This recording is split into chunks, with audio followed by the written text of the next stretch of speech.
Shalom, welcome back. First and foremost, I want to give all glory, praises, and honors to Yahweh, by Hashem Yahweh Shai. I want to give double honors to the apostles and elders of the great millstone, and salutations to Yakim, that's pushing his word in sincerity and truth. It's going to be a real quick video. Something was posted in our little group chat, and it was actually of the Sakari Passover 2021. And when most people think of the Passover, we think of it as what? A solemn assembly, right? So I'm going to play this video, grab maybe two scriptures, and that'll be it, man, because these guys that are in Sakari should know better and should be on a high enough level to understand what this feast represents and what type of mindset you should have while doing this sacrifice and doing this feast, all right, which is known as the Passover.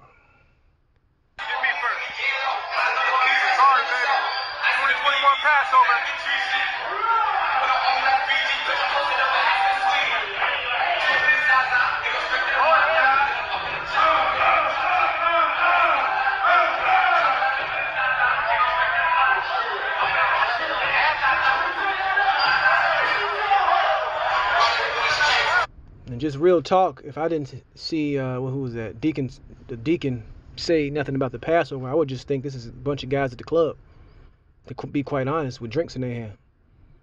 I wouldn't even register in my mind that this has anything to do with the Passover. But let's keep going.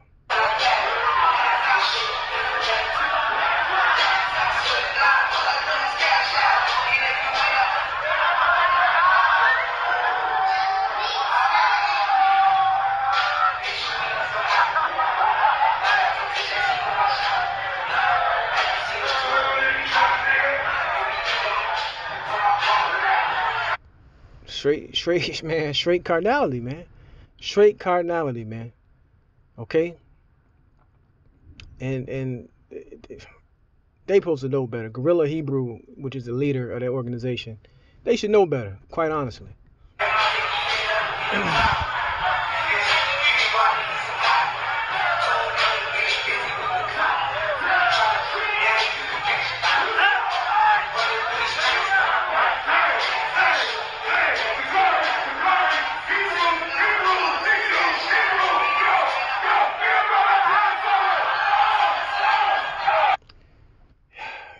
That's enough on that. Let's get this real quick. This is a definition for the word solemn.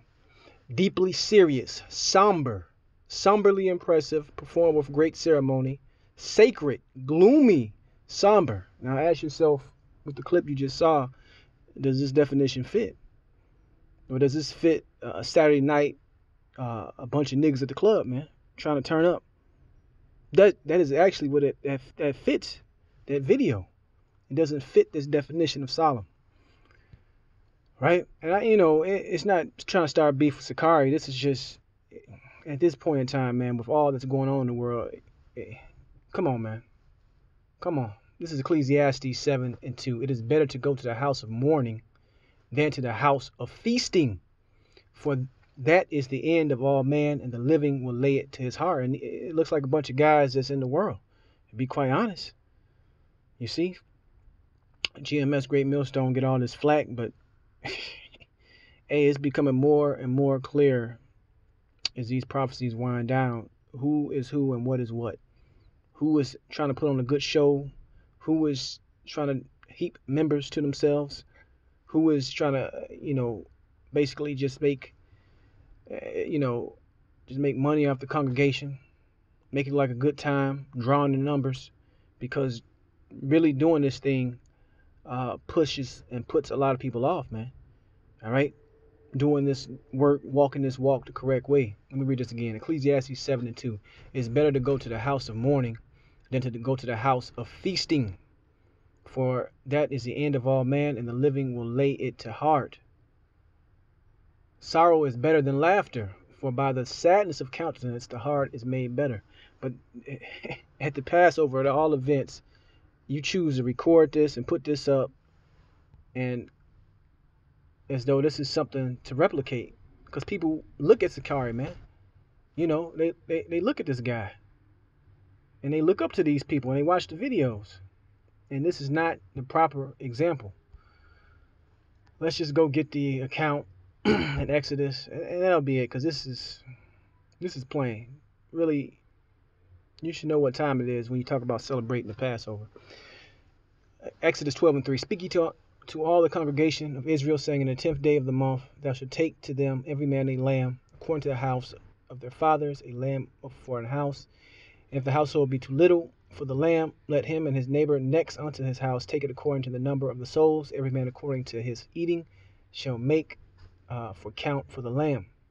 Right? Let me jump down. Verse 7. And they shall take the blood and strike it on the two sided posts and on the upper door posts of the houses wherein they shall eat it. And they shall eat the flesh, and that night roast with fire unleavened bread, and with bitter herbs they shall eat it. Because these things mean something. That bitterness represents the bondage that we were in Egypt, and where we are in currently New Egypt, Mystery Egypt. All right. Those bitter herbs, they probably even have that there. You know, I'm just speculating. I don't know what they really had to eat, but it's off. It's off. Even a blind man can see that it's off. All right, because I'll keep going. It says, eat not of it raw, nor sodden at all with water, but roast with fire, with his head and his legs and his purtenance thereof.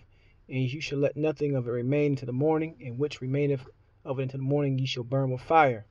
And thus shall ye eat it with your loins girded, your shoes on your feet, and your staff in your hand, and ye shall eat it in haste. It is the Lord's Passover. For I will pass through the land of Egypt this night, and will smite all the firstborn in the land of Egypt, both man, beast, and against the gods of Egypt I will execute judgment. I am the Lord. So this is a representative of the Lord bringing judgment, and us having that blood, that covering, right? Even into the New Testament, also a representation of the Lamb, Yahweh Shai, over us as being exempt from judgment. But when you go back to their Passover and to how they're expressing this Passover, it's the club, it's the party. All right, it's about having a good time. It's about feasting, rioting, drunkenness, rapping, and this really goes without saying, but it got to be put out there. You see? Let me read it again. And the blood shall be to you for a token upon the houses where ye are. And when I see the blood, I will pass over you. And the plague shall not be up on you to destroy you when I smite the land of Egypt. And these guys, man, it's just totally in the wrong spirit, man. I don't got to pull any more scriptures. It's plain to the point after you've seen this video. But I want to give all glory, praise, and honor to Yahweh Shai. Shalom next time.